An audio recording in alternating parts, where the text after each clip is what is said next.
Lods, sumaglit pala tayo dun sa may Superstore Grocery, no?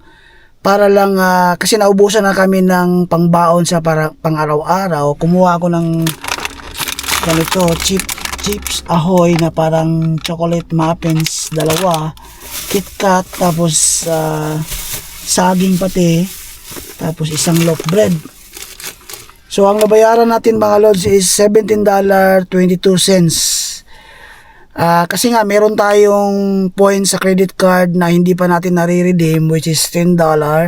Yun yung binayad natin mga lods, no, para mabawasan tong binili natin na grocery. So ang binayaran ko na lang is $7.22 kasi nga ni-redeem natin yung points na galing sa credit card. So malaking bagay yung mga points na nakukuha natin sa credit card mga lods na dito sa Canada every time na ginagamit natin to. So yun lang mga lods, follow for more.